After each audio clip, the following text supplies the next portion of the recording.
ರೈತರನ್ನ ಅಪರಾಧಿಗಳಂತೆ ಬಿಂಬಿಸುವ ಸರ್ಕಾರದ ನಡೆಗೆ ಜಯ ಸಿಗಲ್ಲ.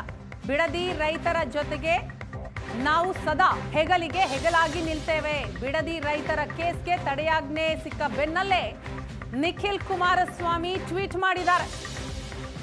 ಸತತ ಹೋರಾಟ ನಡೆಸಿ ತಡೆಯಾಜ್ಞೆ ತಂದ ಜೆಡಿಎಸ್ ಕಾನೂನು ಘಟಕಕ್ಕೆ ಧನ್ಯವಾದ ಅಂತಲೂ ಕೂಡ ಹೇಳಿದ್ದಾರೆ. ಬಲವಂತದ ಭೂಸ್ವಾಧೀನ ಮತ್ತು ಸರ್ಕಾರದ ದೌರ್ಜನ್ಯಕ್ಕೆ ಸೋಲು ಖಚಿತ. ಹೈಕೋರ್ಟ್ನಲ್ಲಿ ರೈತರ ಪರ ತೀರ್ಪಿನ ಬೆನ್ನಲ್ಲೇ ನಿಖಿಲ್ ಕುಮಾರಸ್ವಾಮಿ ಮಾಡಿದಂತಹ ಟ್ವೀಟ್ ಇದು. ಬಿಡದಿಯ ಶಾಂತಿಯುತ ರೈತರ ವಿರುದ್ಧ ದಾಖಲಾಗಿದ್ದ ಎಫ್ಐಆರ್ಗೆ ಮಾನ್ಯ ಉಚ್ಚ ನ್ಯಾಯಾಲಯ ತಡೆ ನೀಡಿದೆ. ಜೆಎಂಸಿ ಸರ್ವೆ ಸಮಯದಲ್ಲಿ ತಮ್ಮ ನ್ಯಾಯಯುತ ಕಳಕಳಿಗಳನ್ನು ವ್ಯಕ್ತಪಡಿಸಿದ ರೈತರನ್ನ ಅಪರಾಧಿಗಳಂತೆ ಬಿಂಬಿಸುವ ಸರ್ಕಾರದ ನಡೆಗೆ ಎಂದಿಗೂ ಜಯ ಸಿಗೋದಿಲ್ಲ ಅಂತ ನಿಖಿಲ್ ಕುಮಾರಸ್ವಾಮಿ ಟ್ವೀಟ್ ಮಾಡಿದ್ದಾರೆ.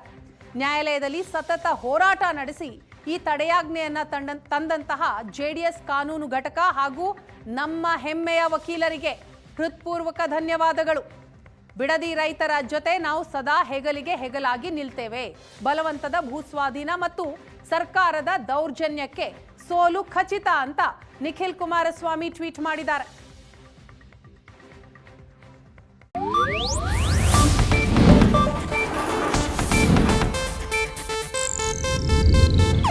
ಇದು ಏಷ್ಯಾನೆಟ್ ನ್ಯೂಸ್ ನೆಟ್ವರ್ಕ್ ಪ್ರಸ್ತುತಿ.